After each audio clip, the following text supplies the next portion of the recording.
Everyone's talking about IELTS topics, but how many of us really look at the questions? I mean, the types of questions the examiners ask. More to the point, why do they ask these questions? Well, because each type of question is an invitation to use certain grammatical structures and elements of cohesion or ways of linking your ideas together. Take, for example, this question. Do older people enjoy the same types of films as the young? It's asking for comparisons and contrasts. Maybe like this. I think, generally speaking, older people prefer dramas and movies based on historical events, whereas most young people tend to go for action movies and all these superhero franchises like Batman or whatever. On the other hand, there are some under 30s who are big fans of adaptations of Jane Austen's novels, like Pride and Prejudice. So everyone has different tastes, I guess. How do you rate this answer? It looks pretty good. It compares two age groups. Older people prefer, young people tend to go for. When we're comparing things, we use certain linking words or cohesive devices. Whereas, on the other hand, look too at the vocabulary. Tend to go for some under 30s to mean young people, big fans of. Starting at band 7, the task descriptors mention the use of less common and idiomatic vocabulary. My point is that it's so important to be familiar with the types of questions examiners ask to be able to deliver what they expect. I have an idea. I want you to pretend you're an IELTS examiner. Let's see how good you are at grading some Part 1 answers first, and then look in depth into those all-important Part 3 answers and master these types of questions together. It's Asia. Let's get started. People say it's good to get off to a good start, and it's certainly true in IELTS speaking. Part 1 lasts for 5 minutes and you have to answer at least 11 questions. That's around 20 to 25 seconds for each question on average. We can't say for sure, but our answers in part 1 must be snappy. That's a nice word, snappy. It means quick, with no hesitation, no pauses to think, just go straight to the point. In part 1, the questions are personal, about your experience, basic opinions, feelings, and preferences.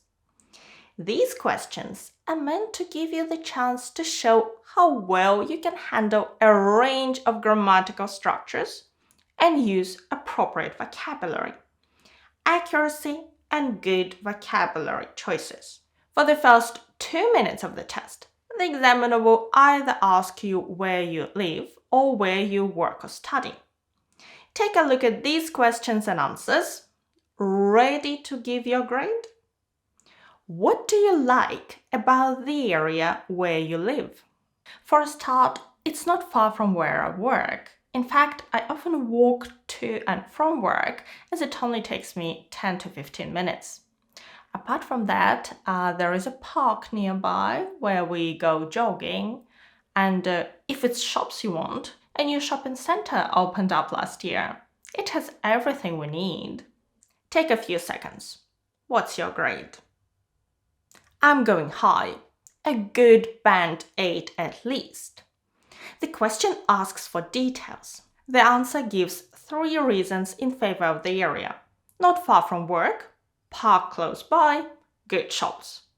But, and this is more important, each reason is supported with examples and connections. Close to work, so I can walk. We have the park where we like jogging. So Whenever you can, describe, give examples, or explain. Next question. Do people of all ages live in the area? Well, yes, there are people of different ages living in the area. Ready? What did he give this time? It's not going to impress the examiner that much. The problem is that it simply repeats the question. We need to paraphrase. How would you do it? Well, yes, there is a broad mix of generations. As it's very residential with lots of houses, you see many older, retired people, as well as families with young kids. We've paraphrased in the first sentence and then expanded the answer further by giving some examples in the second sentence. Another question. Is it a good place for young people to live?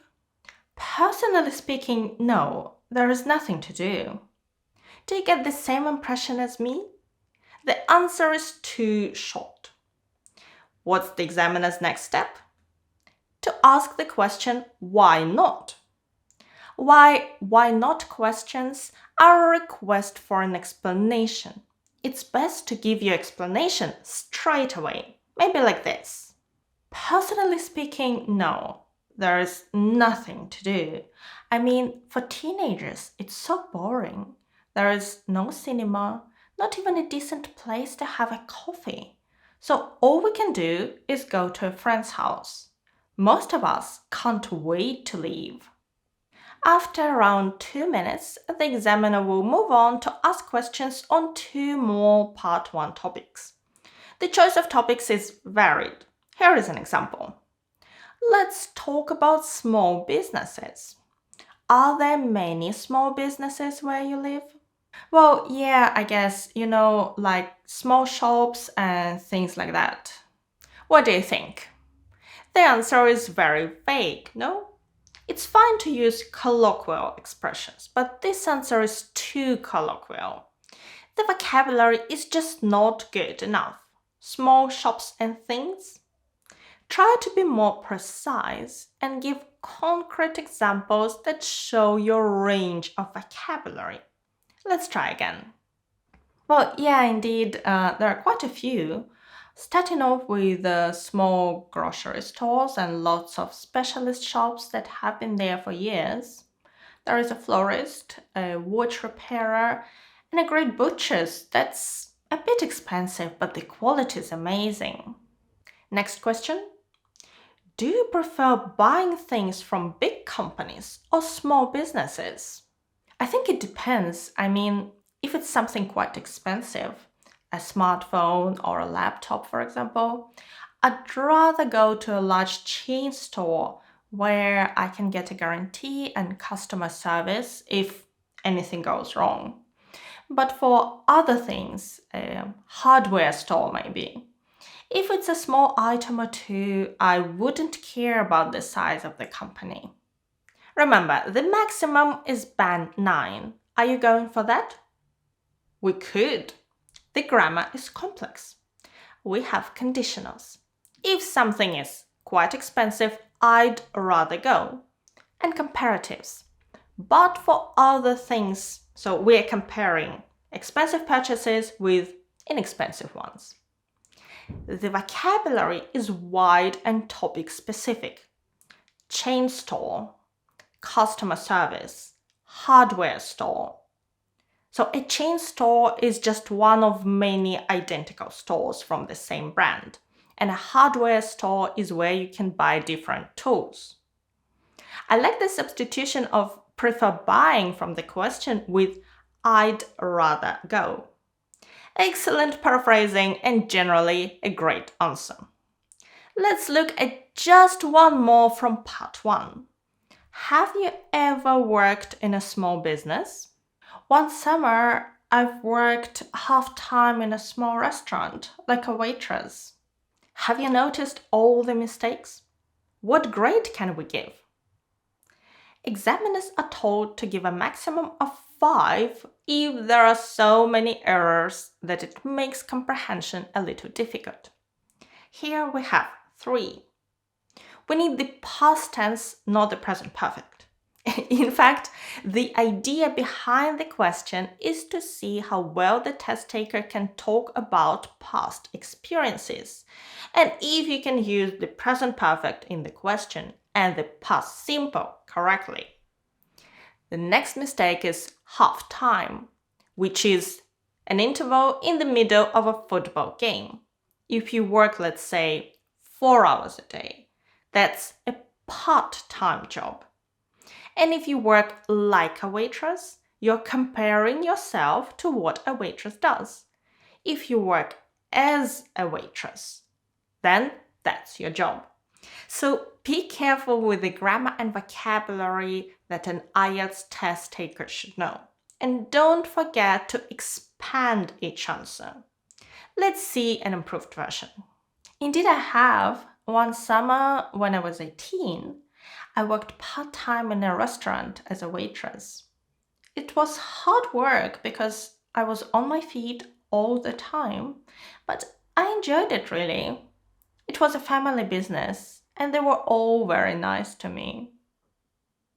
We said earlier that it's always good to start well. It's just as important, or arguably more important, to finish well.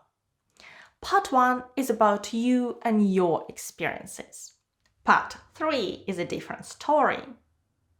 Here you should be thinking not about your own life and experience, but in much more general terms. The questions are tougher, the answers are longer and more complex. The examiner takes your Part 2 topic and asks a series of questions related to it. These questions have different levels of complexity. There are 3 sets of questions. With each test taker, the examiner takes 2 sets. Usually, sets 1 and 2 for candidates thought to be around a maximum of 6 to 6.5, and sets 2 and 3 for stronger band 7 and above candidates. The questions are not scripted, and therefore, in Part 3, it's even more important that you understand what each question is really asking. Let's go over the types of questions and some sample answers in each set. All our questions are related to these Part 2 topics. The first topic is: describe a period of history that has always interested you. The other is about teamwork. Describe a time when you took part in a team project. So, the first, the easiest set of questions in Part 3 is more factual. They may ask you to describe a situation or compare, for example, a situation now and in the past. For instance, how is history taught in schools in your country? Until quite recently, history teaching was very traditional. First, you learned about the history of the country and some world history by studying different periods up to the present day. The problem was that it was all from a textbook. And as for the exams, all you had to do was memorize important names and dates. So there was no discussion in the classroom at all. In other words, you could never disagree with the official textbook. How do you feel about this answer? There is a lot to like about it. Look at how the topic is developed. It moves from what was studied to how it was taught, and then on to testing and the lack of real debate. And it's made very clear through the use of connecting words. First, the problem was, and, as for, so, in other words, a good sequence, well connected, a 7 or even an 8 for fluency and coherence. So what would the examiner ask as a follow-up question? And what about now? Should you worry about this? Because it wasn't covered in the initial question. If you can carry on with a good answer to the follow-up question, then no problem. Another set one. In which jobs is teamwork particularly important? These days, it's all teamwork. Where I work, each area has its team: sales, marketing, finance, HR, and it's these teams that work together to achieve the company's aims. Teamwork is the key to success and company growth. And in other areas, it's also vital to share information and skills. In medical research, for example, or bioengineering, I've read that doctors and engineers work together to make prostheses. I began to worry a little when I heard where I work. Remember, it's very important not to make your part 3 answers too personal. However, I think here it's fine. The reference is short and quickly switches to a general statement about company success and growth, followed by an excellent example. So once again, a high band score in fluency and coherence. What about set 2? These questions are a little more complex. Examples are to outline the advantages and disadvantages of something, or to predict what might happen in the future. Here is one. Is watching fictionalized films on historical events or people a good way to learn about history? Well, that's an interesting question. The problem with these films is that they don't tell the whole truth.